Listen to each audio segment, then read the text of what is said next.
Assalamualaikum warahmatullahi wabarakatuh. Saya Nurul Firzana Nadia binti Fakhrazi bersama rakan-rakan saya yang lain akan mengupas tajuk pemakaian kaedah Iza Ijtama Al-Halal wal-Haram Ghuliba Al-Haram dalam isu syubhah terhadap pemakanan halal di Malaysia. Sebelum kita pergi lebih jauh, mari kita dengarkan takrif Iza Ijtama Al-Halal wal-Haram Ghuliba Al-Haram, iaitu yang bermaksud jika perkara yang halal dan perkara yang haram bertembung pada waktu yang sama, maka perkara yang haram akan lebih menguasai keadaan tersebut.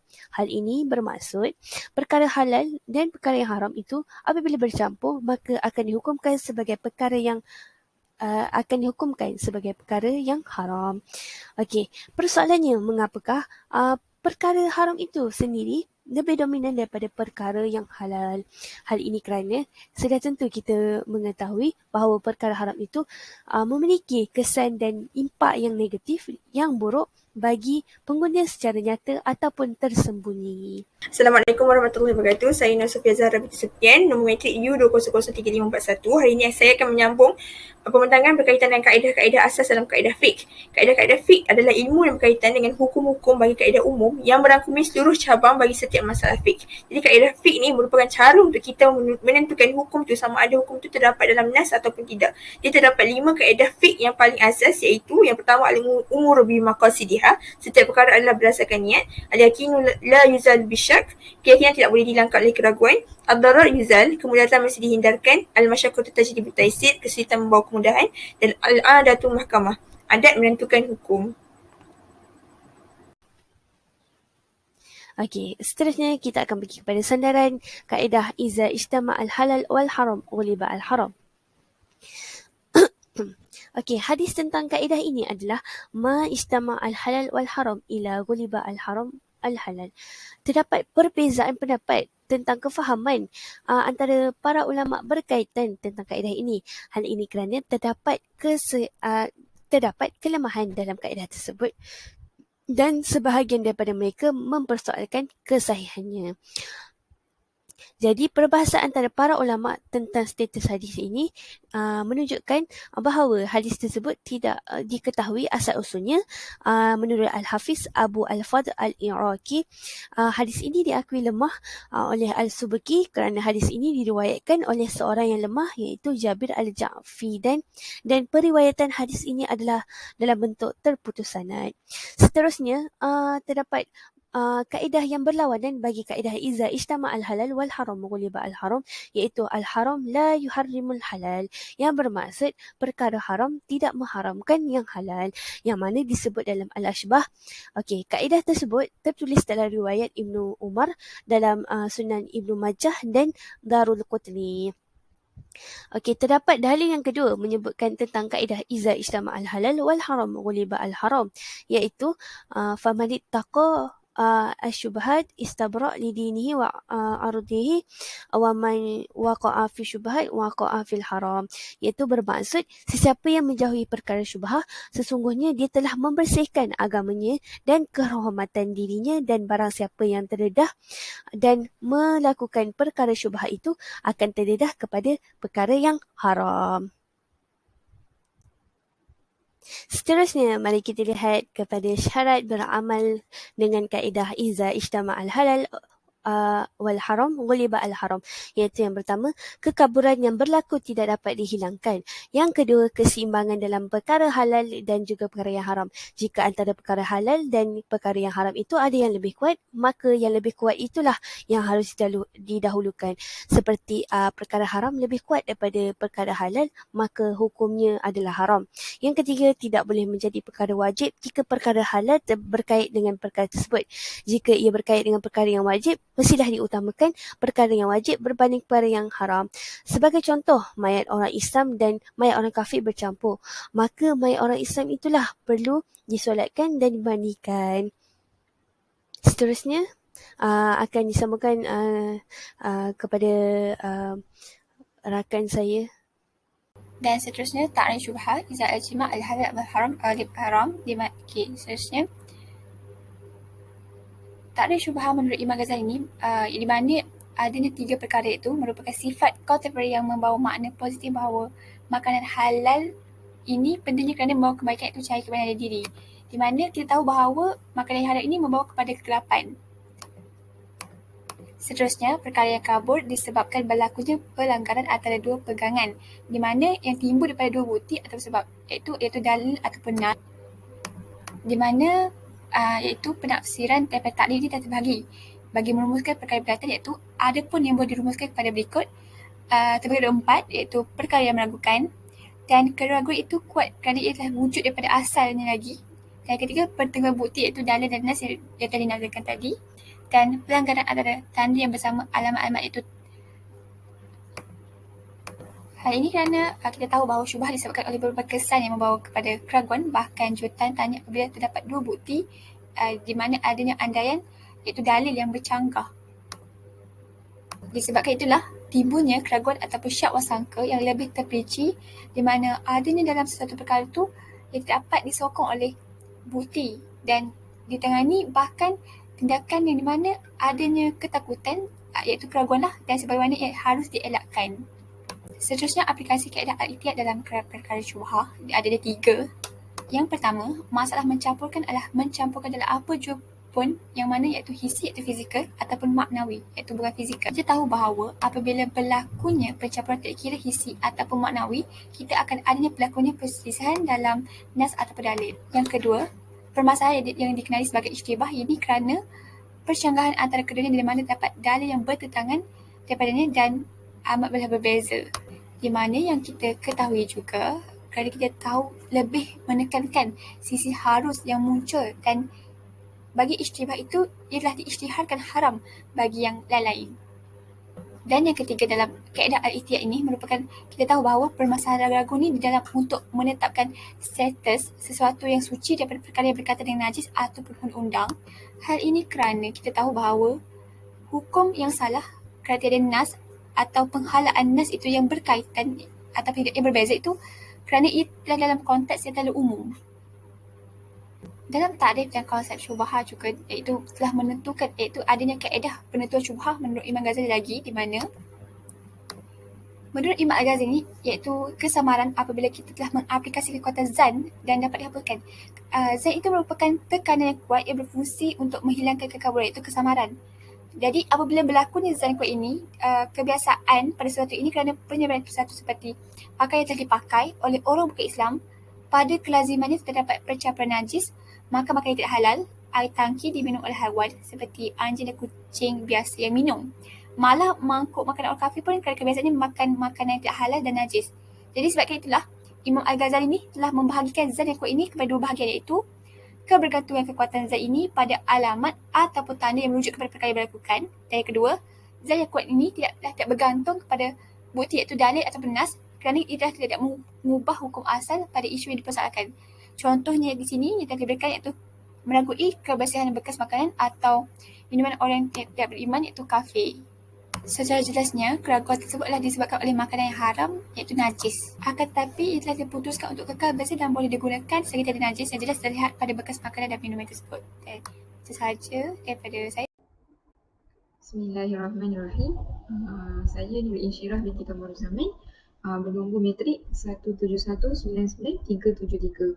Jadi saya akan membentangkan berkenaan dengan contoh aplikasi kaedah bagi idza ijtama'a al-halal wal haram uliba al-haram. Baiklah, seterusnya kita akan bergerak kepada slide yang seterusnya. Yang pertama kita lihat contoh yang pertama. Pertama, binatang yang terlahir hasil pencampuran binatang yang halal dimakan dan juga binatang yang haram dimakan. Sebagai contoh, hasil kacaukan keledai dan kuda menjadi bawal. Jadi di sini terdapatnya binatang yang halal dimakan, dan juga binatang yang haram. Maka di sini kita utamakan yang haram. Jadi haram bila dah hasil daripada kacaukan itu, maka haram untuk dimakan. Contoh yang kedua ialah pemakaian emas putih bagi lelaki. Berkenaan dengan hukum lelaki memakai emas putih ni, ada perincian yang diutarakan oleh mufti wilayah Persekutuan mengatakan bahawa emas putih ini adalah satu bahan yang terhasil daripada campuran dua unsur logam iaitu emas dan juga salah satu logam putih, iaitu nikel, manganis dan palladium. Jadi formulasi yang biasa digunakan untuk menghasilkan emas putih ini adalah biasanya campuran emas kuning dan juga dialoi dengan nikel dengan nisbah 90% emas dan juga 10% nikel. Asalnya tidak ada satu perubahan yang dinamakan emas putih, tapi hanya satu campuran antara emas dan bahan logam yang lain yang membentuk emas yang telah berubah warnanya dan tidak lagi berwarna kekuningan. Maka hukum lelaki memakai emas putih yang disaluti dengan platinum ataupun dicampur dengan bahan lain seperti zinc, perak dan tembaga, hukumnya adalah haram. Adapun jika yang dimaksudkan dengan emas putih adalah platinum, maksudnya dia bukan emas putih, dia platinum, maka tidak mengapa bagi lelaki untuk memakainya kerana di situ tidak ada unsur-unsur emas. Okay. Yang ketiga, makanan dan minuman yang halal disediakan ataupun diperbuat daripada bahan-bahan yang haram. Contohnya ada mengandungi unsur alkohol. Makanya hukum itu haram untuk dimakan dan juga diminum oleh umat Islam. Okey.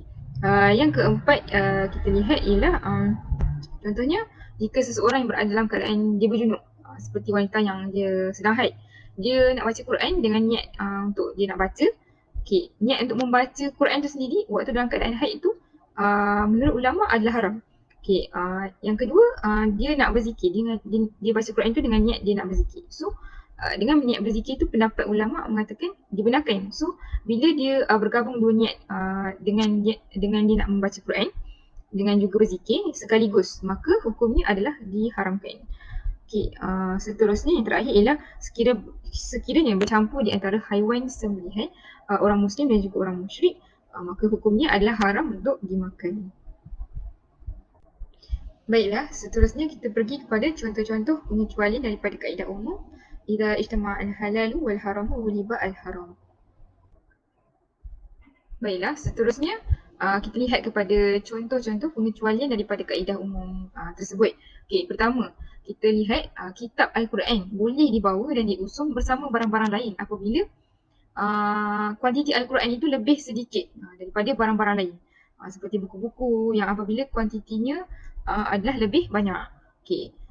Kedua, diharuskan bagi seseorang yang memegang tafsir Al-Quran ketika dia dalam keadaan dia berhadas dengan syarat jika sekiranya tafsir Al-Quran itu dia melebihi ataupun dia sama jumlahnya dengan ayat Al-Quran, maka ianya diharuskan untuk dipegang.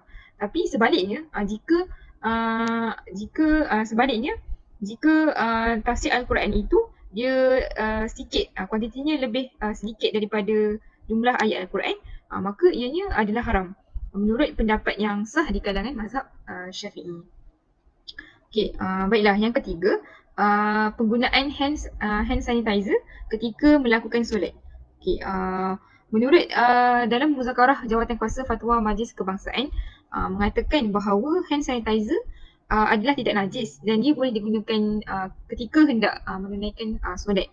Walaupun kandungan di dalamnya dia ada unsur alkohol, seperti etanol dan juga isopropanol, yang dikategorikan sebagai alkohol.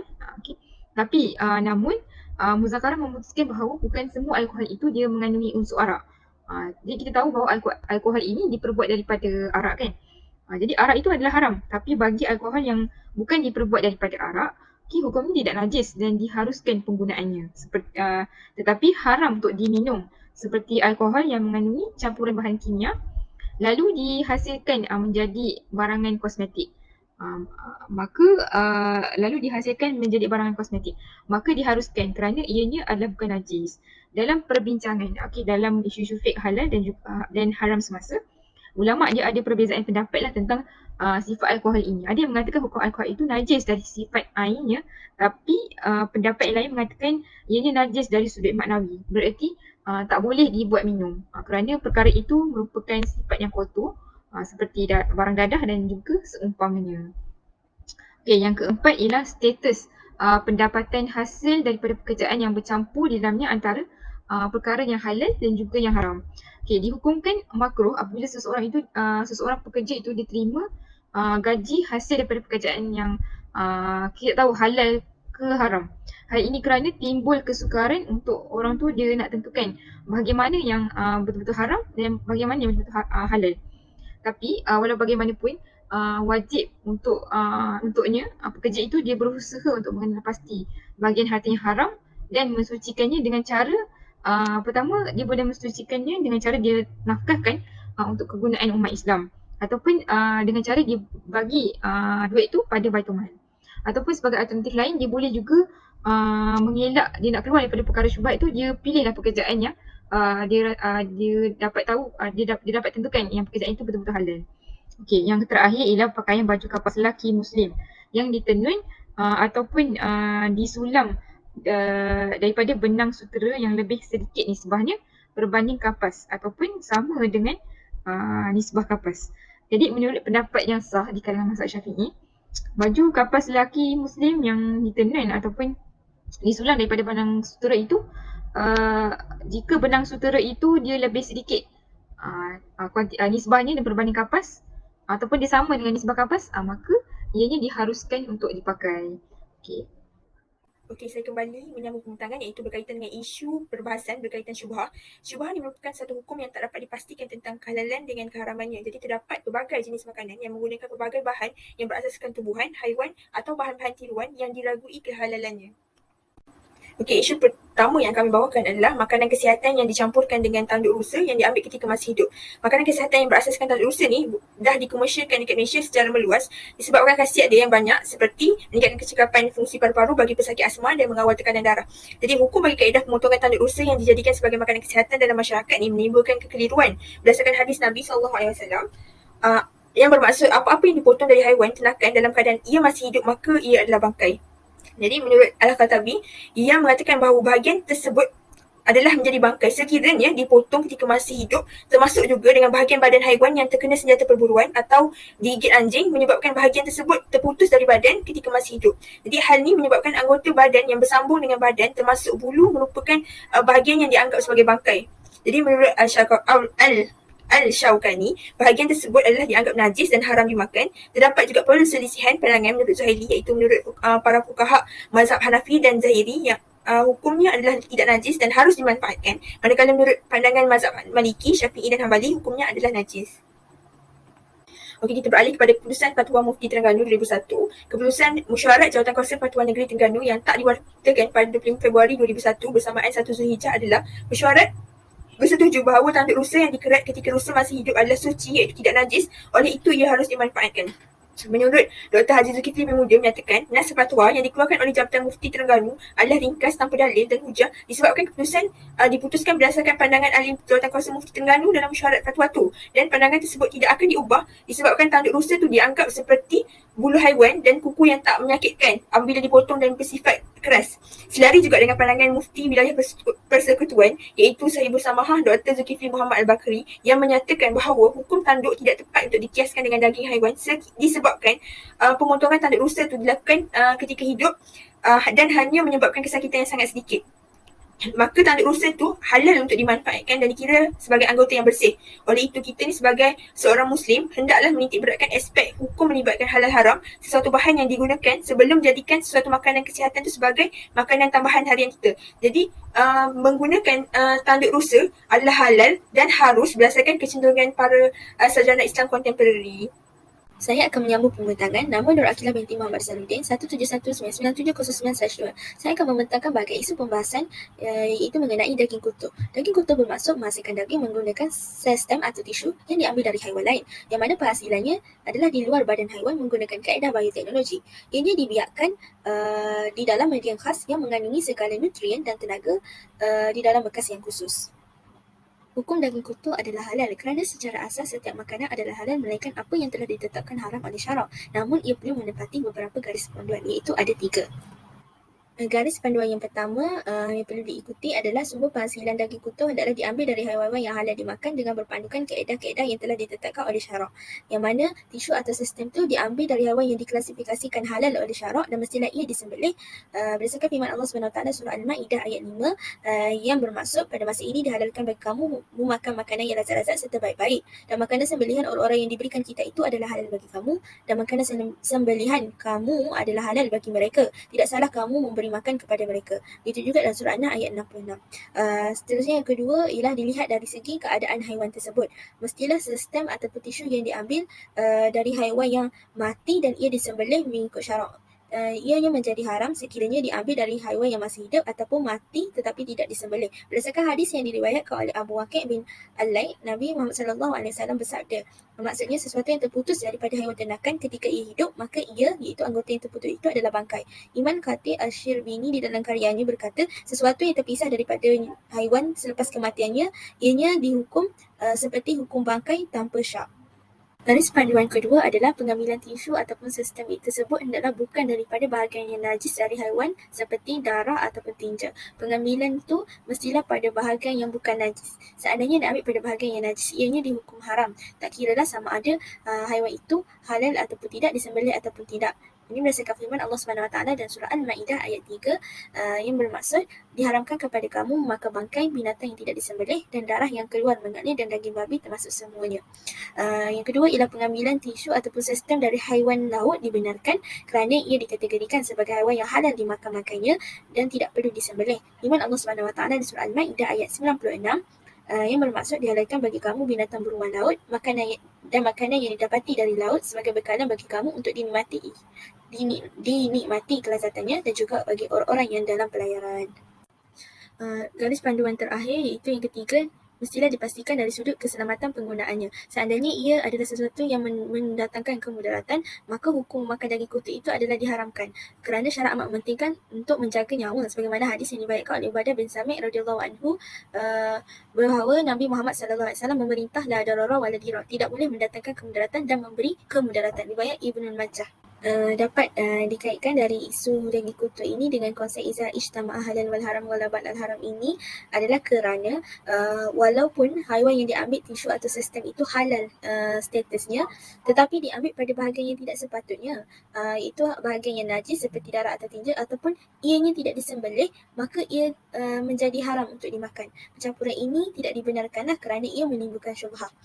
Seandainya berlaku pencampuran halal dan haram dalam isu ini, maka ia menjadi pencampuran secara kimia yang mana tidak boleh dipisahkan kerana menghasilkan daging ini adanya proses pembiakan sel ataupun tisu tersebut, maka hukumnya menjadi haramlah untuk dimakan. Kesimpulannya, daging kutu ini dibenarkan oleh syarak dengan syarat ia menepati garis panduan yang telah dibicarakan tadi, dan sekiranya ragu maka wajib dihindari.